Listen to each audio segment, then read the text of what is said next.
Hello everyone, मैं नीलम तिवारी आप सभी का मैग्नेट ब्रेन्स में बहुत बहुत स्वागत करती हूँ। मैग्नेट ब्रेन्स एक ऐसा चैनल है जहाँ पर आपको किंडरगार्टन से लेकर 12th क्लास तक के सारे वीडियोस बिल्कुल फ्री अवेलेबल करवाए जाते हैं। और ऐसा नहीं है कि आपको स्टार्टिंग के 2 वीडियोस देखने हैं और उसके बाद में कोई भी आपको सब्सक्रिप्शन चार्ज देना है। 100% फ्री एजुकेशन, NTSC, ओलंपियाड, आपके टर्म 1, टर्म 2 कोई भी एग्ज़ाम होने हो, बोर्ड एग्ज़ाम्स और नीट, IIT, JEE सारी चीज़ें तो आपको फ्री अवेलेबल करवाई जाती है मैग्नेट ब्रेन्स चैनल पर। तो देखिए, जैसा कि विचित्र साक्षी हम पाठ अष्टमहापाठ है कक्षा 10वीं संस्कृत में, उसमें CBSE प्रीवियस ईयर क्वेश्चंस को हम सॉल्व कर रहे हैं कि 2020 के सेट दूसरे, तीसरे और चौथे में कौन से विचित्र साक्षी से आए हुए हैं, क्योंकि 2020 से ही इन पाठों को जोड़ा गया है आपकी श्रीमुषी पुस्तक में। ठीक है, उसके पहले कोई दूसरे पाठ थे, ठीक है ना।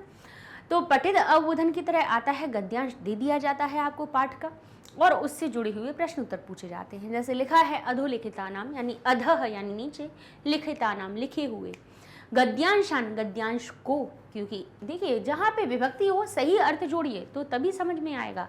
गद्यांशान गद्यांश को, पठित्वा पढ़ करके, तद आधारिता नाम उस पर आधारित, प्रश्ना नाम उस पर आधारित जो प्रश्न है, प्रश्ना नाम प्रश्नों के, उत्तराणी लिखत उत्तर लिखिए।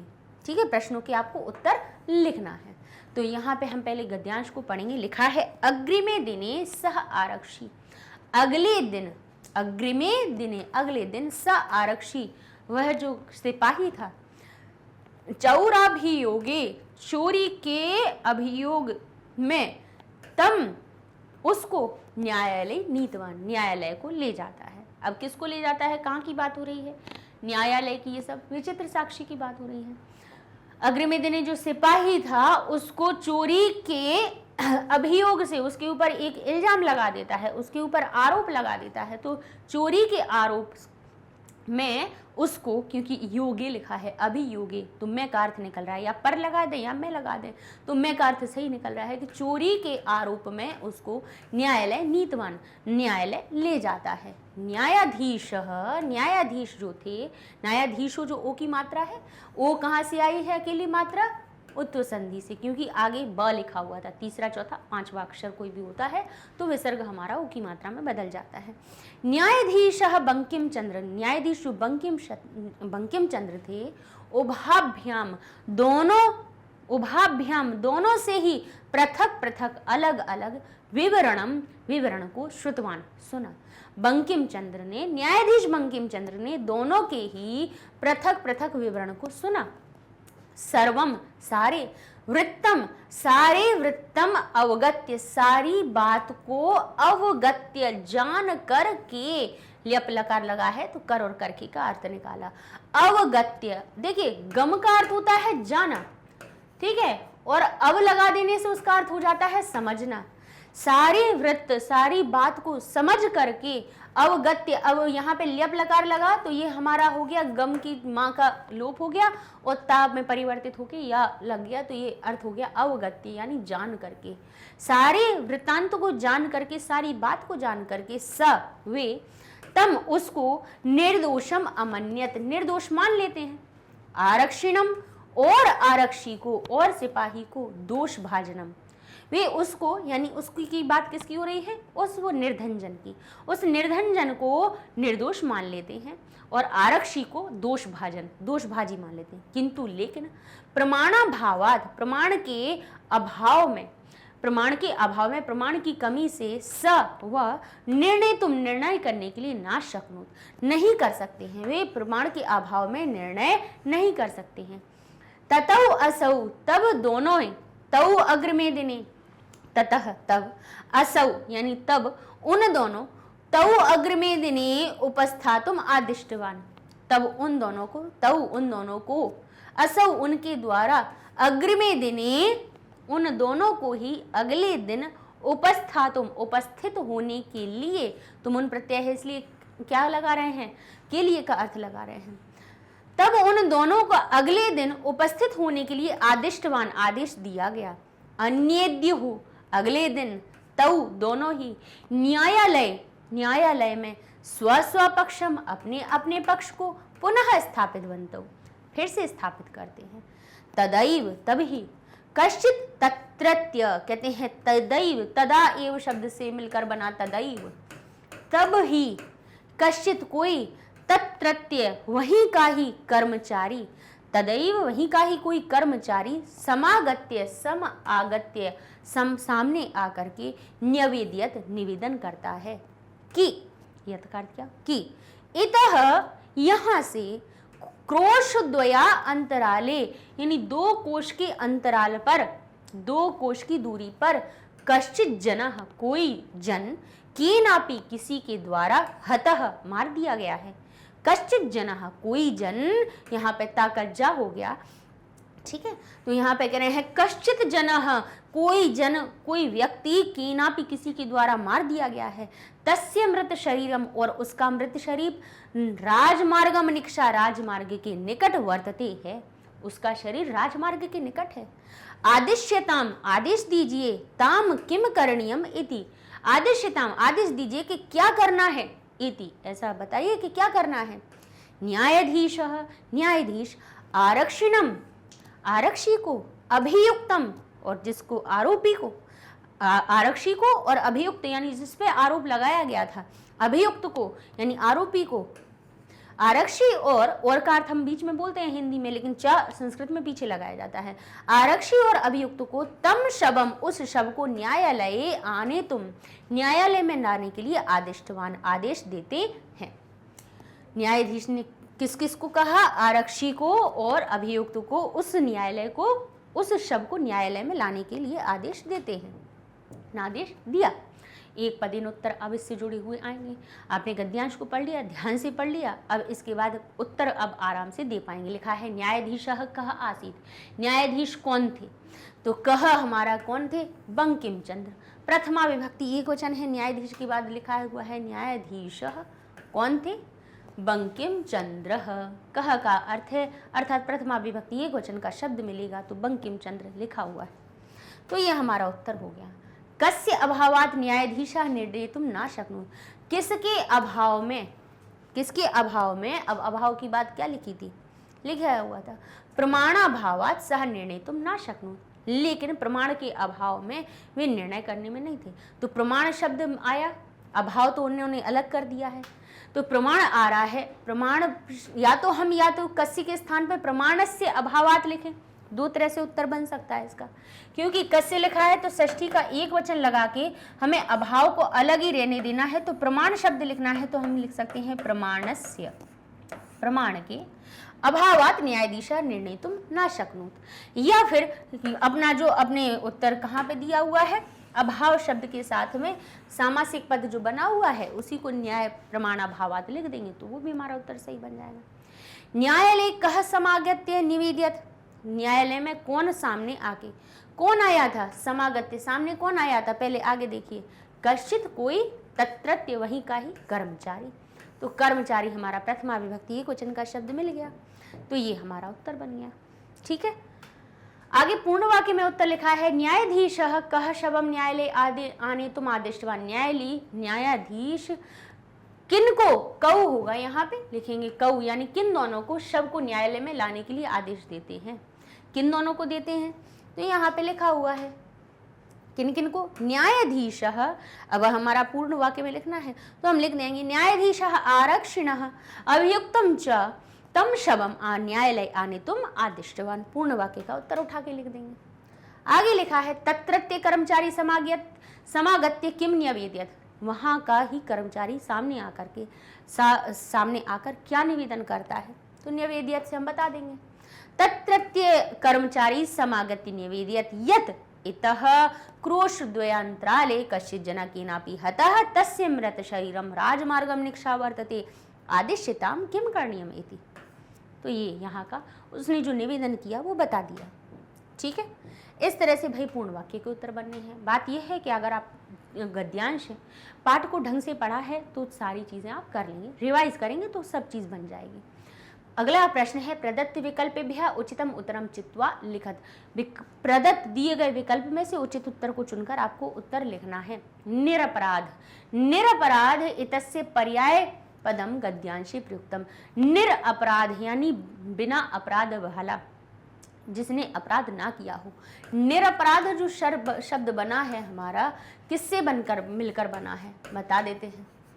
निरपराधम शब्द जो बना हुआ है वो निहि अपराधम शब्द से मिलकर बना है। निहि अपराधम, यहाँ पे कौन सी संधि का नियम लगा? हमारी रत्तु संधि का। ठीक है, रत्तु संधि का नियम लगा तो निहि की जगह पे रा हुआ। निहि उपसर्ग होता है, लेकिन आगे वाले शब्दों को देख के विसर्ग सा में भी बदलता है, रा में भी बदलता है। तो ये हो गया निर अपराधम, यानी बिना। निहि का अर्थ होता है बिना अपराध वाला। बिना अपराध वाले के लिए कौन सा शब्द आया है? दोष भाजन, दोष का भागी। सदोष, दोषयुक्त या निर्दोष, तो कहेंगे निर और निर दोनों ही चाहिए कि बिना अपराध वाला, बिना दोष वाला। तो वैसे अगर उसमें ना भी जाओ तब भी पता चल जाएगा कि निर्दोष शब्द निरपराध के लिए प्रयुक्त हुआ है। तो ये हमारा सही उत्तर बन जाएगा। श्रुतवान इति पद से कर्तृपदम किम। अब बताइए, श्रुतवान जो यानी सुना, जिन्होंने सुना, उनके कर्ता कौन है? व्योमेश चंद्र थे, रमेश चंद्र थे या बंकिम चंद्र थे? तो हमें गद्यांश पे जाने की जरूरत नहीं है, हमें वैसे ही पता है कि व्योमेश और रमेश चंद्र थे नहीं, बंकिम चंद्र थे। तो हमारा सही उत्तर ये बन जाएगा। नहीं तो क्रिया पकड़ के श्रुतवान जहाँ लिखा हुआ हो उसके आगे बढ़ जाना, देख लेना प्रथमा विभक्ति युक्त जो शब्द हो वो ही उसका कर्तरी पद बन जाता है। कर्तरी प्रथमा यानी कर्ता प्रथमा विभक्ति में होता है। दिने इति पदस्य विशेषण पदम अगद्यांश प्रयुक्तम। दिने यानी दिन पर या दिन में, तो इसका विशेषण कौन सा आया है? अग्रिमे दिने लिखा हुआ है। जब सबसे पहला ही हमारा लिखा हुआ है, दिने के पहले उसकी विशेषता बताने वाला शब्द कौन सा है? अग्रिमे। तो ये हमारा क्या हो जाएगा? विशेषण बन गया। ठीक है, चलिए अगला प्रश्न देखते हैं। अच्छा, इसे यहाँ पे देखिए विशेषण पद पूछा गया है ना, तो अग्रिमे हो गया। अगर दिने शब्द का अग्रिमे दिने लिखा हुआ होता, उसका पर्याय पूछ लिया जाता, तो अन्य द्यू को सही कीजिएगा। ठीक है, अन्य द्यू की जगह पे यहाँ पे हम अग्रिमे को करेंगे क्योंकि विशेषण पूछा गया है दिन का। ठीक है, ये हमारा नहीं होगा, अग्रिमे सही होगा। आगे देखते हैं, न्यायाधीशः इति पद से किम क्रियापदम गद्यांशी प्रयुक्तम। न्यायाधीश इस पद के क्रियापद कौन सा प्रयुक्त हुआ है? न्यायाधीश निवेदन करते हैं, आदिष्टवान स्थापित करते हैं, आदेश देते हैं या स्थापित करते हैं या रखते हैं। तो देख लीजिए, न्यायाधीश के साथ में निवेदित है। न्यायाधीश ने निवेदन किया था क्या? बोले वो तो किसने किया था? जो कर्मचारी था उसने निवेदन किया था। आदिष्टवान आदेश दिया था, आदेश जरूर दिया था। स्थापितवान अपनी बात को रखा था? नहीं। तो यहाँ पे वैसे तो देखिए अपनी कहानी के हिसाब से तो आदिष्टवान हो रहा है, लेकिन फिर भी अगर आपको कहीं ना कहीं ऐसा लगे कि हमें नहीं समझ में आ रहा है, तो न्यायाधीश के पास पहुंचना। न्यायाधीश जहाँ जहाँ लिखा हुआ हो उसकी क्रिया को पढ़ना, तो न्यायाधीश के साथ में एक क्रिया श्रुतवान बन रही है। फिर इसके बाद में देखेंगे आप, तो स्थापितवन तो किन के लिए आ रही है? तऊ, यानी दो लोगों के लिए आ रही है, तो ये क्रिया नहीं है। आगे देखिए, न्यायाधीश हमें यहाँ मिल रहा है, उसके साथ में आदिष्टवान क्रिया यहाँ ये मिल रही है, तो आदिष्टवान इसकी सही क्रिया हो जाएगी। ठीक है ना, तो कर्ता जहाँ हो उसकी क्रिया ढूंढनी हो तो उस वाक्य के सबसे अंत में पहुंच जाना, तो क्रिया मिल जाएगी। चलिए, तो इसका तो अग्रिम में सही कर लीजिएगा और यहाँ पे हमारा आदिष्टवान सही हो जाएगा। अब इसका दूसरा भी गद्यांश आया है, कश्चन निर्धनो जनः। कोई निर्धन जन भूरी परिश्रम में, बहुत अधिक, भूरी यानी बहुत अधिक परिश्रम करके, किंचित वित्तम उपार्जितवान, कुछ धन का उपार्जन कर लेता है। तेन वित्तेन, और उस वित्त के द्वारा, स्वपुत्रम अपने पुत्र को, एकस्मिन महाविद्यालय, एक महाविद्यालय में, प्रवेशम दापितुम प्रवेश दिलाने के लिए सफल हो जाता है। महाविद्यालय यानी कॉलेज में। एक निर्धन जनता बहुत परिश्रम करके कुछ पैसे कमा करके, पैसे कमाए, उसने क्या किया? पैसे, धन का उपार्जन किया, वित्त का उपार्जन किया, पैसे को कमाया। उस वित्त के द्वारा, उस पैसे के द्वारा स्वपुत्रम अपने पुत्र को एक महाविद्यालय में प्रवेश दिलाने के लिए सफल हो जाता है। तत्तनयः, उसका तनय यानी पुत्र, तत्रैव वही छात्रावासी, उस वही छात्रावास में निवसन रहकर अध्ययन में संलग्न, संभूत अध्ययन में संलग्न हो जाता है। एकदा स पिता, एक बार वह पिता, तनुजस्य यानी पुत्र की रुग्णताम आकर्ण्य, बीमारी को सुन करके व्याकुल हो जाता है। और पुत्रम दृष्टुम, और पुत्र को देखने के लिए प्रस्थिता निकल जाता है। परम, लेकिन, परम को अलग कीजिए, लेकिन अर्थ का अर्थ क्या हुआ? पैसे। कार्श्येन यानी कमी के द्वारा, लेकिन पैसे की कमी के द्वारा पीड़ित वह, पैसे की कमी के से पीड़ित वह बस यानम विहाय, बस यान को छोड़कर ही पदाति एव, पैदल ही प्राचलत चल देता है। पदाति क्रमेण पैदल चलते चलते, संचलन पदाति क्रमेण पैदल चलने के क्रम में संचलन चलता हुआ, सायं समये शाम के समय में भी, अब समय अब यहाँ से लिखेंगे अपि असौ यानी वह शाम के समय पर भी वह गंतव्यात, गंतव्य यानी जहां पर पहुंचना है वहां से दूरे आसीत, दूर था। पदाति क्रमेण निरंतर पैदल चलते हुए भी, संचलन चलते हुए भी, शाम के समय में भी वह गंतव्यात से बहुत दूर था। निशा अंधकारे, निशा के अंधकार में, प्रसरते फैले हुए, निशा के फैले हुए, कैसे फैले हुए? रात्रि के फैले हुए अंधकार में, विजने प्रदेशे बिना जन के प्रदेश में, पदयात्रा ना शुभ, पैदल यात्रा शुभ नहीं है। एवं इस प्रकार का विचार करके सह वह पार्श्व स्थित, पास में स्थित, ग्रामे गांव में, रात्रि निवासम रात्रि निवास को करने के लिए, किंचित किसी गृहस्थम गृहस्थ के उपागतः गृहस्थ के पास पहुंच जाता है। करुणों परह यानी करुणा से अपर, करुणा से भरा हुआ, ग्रही गृहस्थ व्यक्ति तस्मय उसको आश्रयम प्रयाच्छत आश्रय दे देता है। इस प्रकार से ये हो गया आपका गद्यांश। चलिए अब देखते हैं हम इससे जुड़े हुए प्रश्नोत्तर। लिखा हुआ है एक पदेन उत्तर में, निर्धन जनः कथम वित्तम उपार्जितवान, यानी निर्धन जन ने कैसे वित्त का उपार्जन किया। तो हम जाएंगे यहाँ पर कि निर्धन जनः परिश्रम किंचित वित्तम उपार्जितवान, कुछ धन इकट्ठा किया। कैसे किया? कथम किस प्रकार किया? तो कथम कह रहा है कि कैसे, यानी यहाँ पे जो धन को इकट्ठा है उसका कारण पूछा गया है। कथम यानी कैसे किया, तो आप कहेंगे कि भूरि परिश्रम्य यानी बहुत परिश्रम करके। तो अर्थ पता होगा तो आप तुरंत बता देंगे कि कश्चित निर्धन जना यानी कोई निर्धन जन ने वित्त का उपार्जन किया, कुछ वित्त का उपार्जन किया। कैसे किया? भूरि परिश्रम में, बहुत अधिक परिश्रम करके।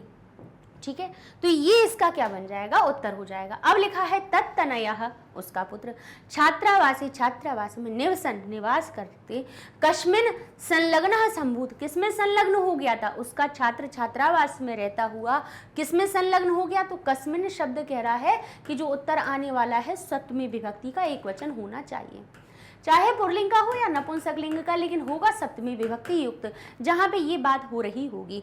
तो हम जाएंगे अपने कहाँ पर? गद्यांश पर। लिखा है तत्तनयः तत्यय, तत्तनयः तत्रैव छात्रावासी निवसन संलग्न संभूत। तो अध्ययन शब्द सप्तमी का एक वचन जो लिखा हुआ है वो इसका एक पद का उत्तर बन जाए। ठीक है, चलिए अगला लिखा है पिता कम दृष्टुम प्रस्थितः, पिता किसको देखने के लिए निकल जाता है? कम यानी किसको देखने के लिए? प्रस्थितः। तो देखेंगे हम यहाँ पे क्या लिखा है? प्रस्थितः किसको देखने के लिए? तम, कम ने कहा कि द्वितीय विभक्ति एक वचन होना चाहिए, तो पुत्र में द्वितीय विभक्ति एक वचन लगा हुआ है, पुत्रम दृष्टुम प्रस्थितः, ये हमारा उत्तर बन जाएगा। चलिए अगला प्रश्न है पूर्ण वाक्य उत्तर, जिसमें आपको पूर्ण वाक्य में उत्तर देना है। अब एक पद नहीं ढूंढना है, इसलिए पूरा वाक्य ढूंढेंगे हम। केवलम प्रश्नम एकम, एक प्रश्न को आपको करना है। जनः किमर्थम पदाति ही प्राचलत, जनः व्यक्ति किमर्थम किस लिए पैदल चलता है? किस लिए पैदल चलता है? क्योंकि उसके पास पैसे नहीं होते हैं। तो कहेंगे जनः अर्थकार्षेण पीड़ितः पदाति ए प्राचलत। अब ऐसे अगर समझ में ना आए तो इतना समझ लेना आप कि परम, लेकिन मत शब्द लिखना, क्योंकि यहाँ से लेकिन का अर्थ नहीं हो रहा है। आप लिखेंगे अर्थकार्षेण पीड़ितः स बस यानम विहाय पदाति रे प्राचलत, इतना भी आप लिख सकते हो, लेकिन परम शब्द नहीं लिखना। लेकिन अर्थ से पीड़ित वह, लेकिन ये नहीं लिखना आप। लेकिन शब्द का प्रयोग यहाँ पे सार्थक नहीं है। हम लिखेंगे अर्थकार्षेण, यानी यहाँ से माँ हलंत करे तो यहाँ से इसको विग्रह करे तो यह आ निकल आएगा, और अर्थ का अर्थ होता है पैसे। अर्थकार्षेण अर्थ के कमी की वजह से, कमी से पीड़ित वह बस यान को छोड़ करके पैदल ही चल पड़ता है। ठीक है, तो इस प्रकार से उसका उत्तर बन जाएगा। निशा अंधकारे, निशा के अंधकार में प्रसृते सह किम अचिंत्यत, फैले हुए रात्रि के अंधकार में वह क्या सोचता है, तो यहाँ से हम लिख लेंगे निशांधकारे प्रसृते विजने प्रदेशे पदयात्रा नाशो वाह एवं विचारे।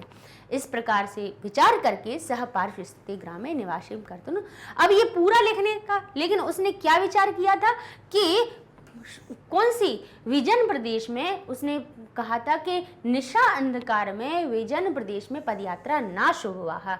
यहाँ तक उसका वाक्य खत्म हो गया कि ऐसा उसने विचार किया।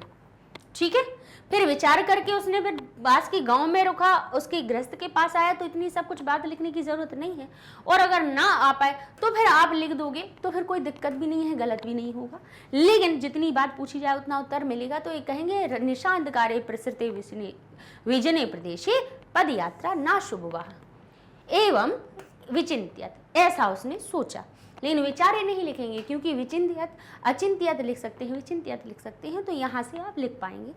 नहीं हो तो वाक्य लिख दीजिएगा, आपका उत्तर बन जाएगा।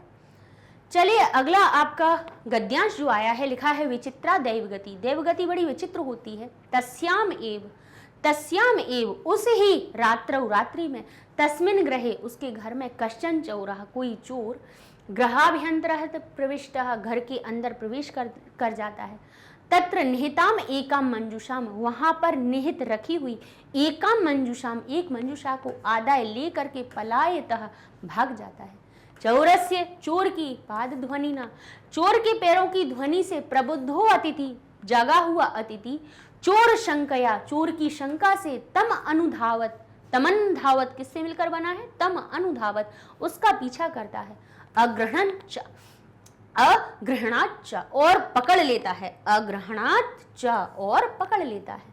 परम लेकिन विचित्रम अघटित, लेकिन बहुत ही विचित्र घटित हुआ।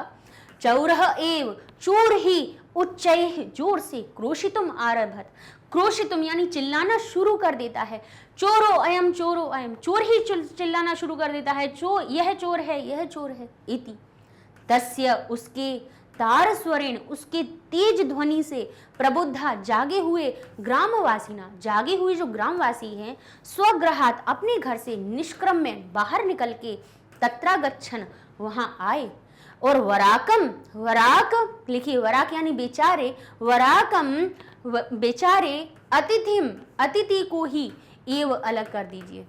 किन शब्दों से मिलकर बना है यहां से हमारा, वराकम अतिथिम एव, यानी बेचारे अतिथि को ही, और बेचारे अतिथि को ही चोरम मत्वा चोर मान करके, अभर्त्स्यन यानी बुरा भला कहने लगता है। यद्यपि जबकि ग्रामस्य आरक्षी, लेकिन गांव का जो आरक्षी ही चोर आसीत, लेकिन गांव का जो आरक्षी था वो ही चोर था।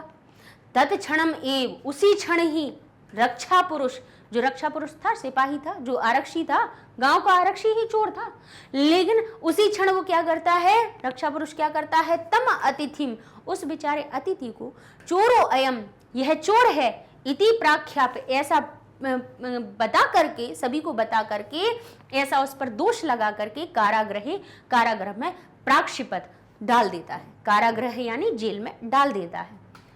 अब इससे जुड़े हुए एक पद के उत्तर देखेंगे। वस्तुतः चोरः कः आसीत्, वस्तुतः चोर कौन था, तो हमारा उत्तर यहाँ लिखा हुआ है कि वस्तुतः कहाँ गया, यद्यपि ग्रामस्य चोरः आसीत्, कौन चोर था, आरक्षी।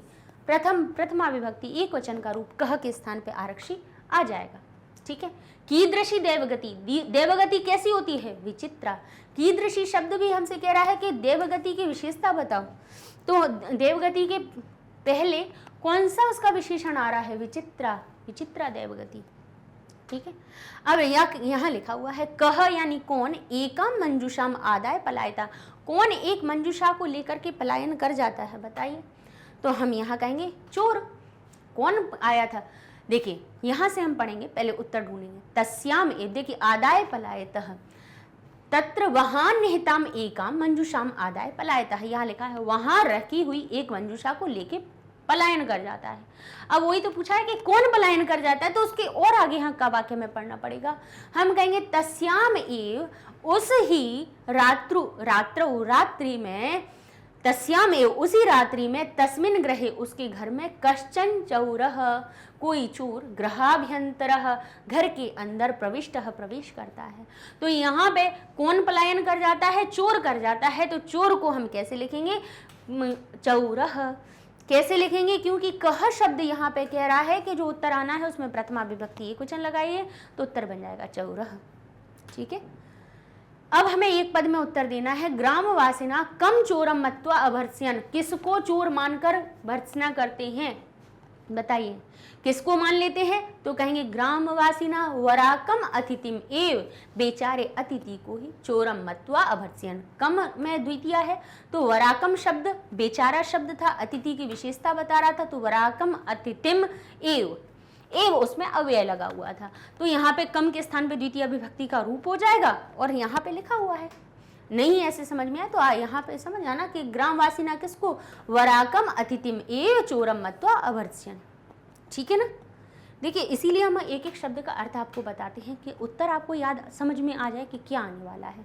चोरो अयम इति कह उच्चै क्रोशितुम आरभत, यह चोर है, यह चोर है, ऐसा कौन जोर जोर से चिल्लाना शुरू कर देता है? कौन चिल्लाना शुरू कर देता है? चोरः, चोर ही, क्योंकि कह शब्द है, कौन चिल्लाता है? चोर ही चिल्लाने लगता है, इसीलिए हम कहेंगे चोरः एव उच्चै क्रोशितुम आरभ चोरो अयम इति।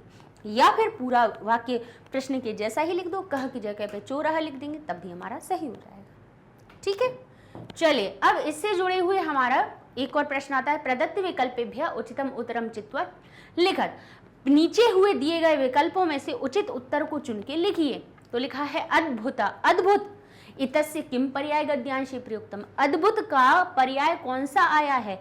अद्भुता, यानी अद्भुत भी नहीं, वो भी स्त्रीलिंग वाला, तो विचित्रा शब्द आया है। विचित्रा देवगति बड़ी विचित्र होती है, अद्भुत होती है, तो विचित्रा शब्द हमारा कैसा आया है? इसका पर्याय आया है। पर्याय यानी समान अर्थ। अभर्त्स्यन् यानी बुरा भला कहते हैं। इति पदस्य कर्तृपदम किम, बताइए कौन बुरा भला कहते हैं? तो आपको जाने की भी जरूरत नहीं है, पता है कि ग्रामवासी उसको क्या कहते हैं? बुरा भला कहते हैं, उसकी भर्त्सना करते हैं। ग्राम और नहीं, अगर आपको लग रहा हो कि नहीं ये गलत तो नहीं है, तो यहाँ से चेक कर लीजिए कि यहाँ अभर्त्स्यन् देख लीजिए कि इसके पहले यहाँ से अभर्त्स्यन् जो लिखा है इसके कौन प्रथमा विभक्ति युक्त शब्द बन रहे हैं? ग्रामवासी बन रहे हैं। यहाँ से चले जाइए तो ये लिखा हुआ है प्रथमा विभक्ति युक्त कर्ता। ठीक है, चलिए अगला प्रश्न है आया हमारा, ग्रामवासिनः इति पदस्य किम विशेषणम गद्यांशे प्रयुक्तम, ग्रामवासियों के लिए कौन सा विशेषण आया है? कैसे गांव के वासी, ग्रामवासिनः के पहले क्या उसकी विशेषता लिखी हुई है?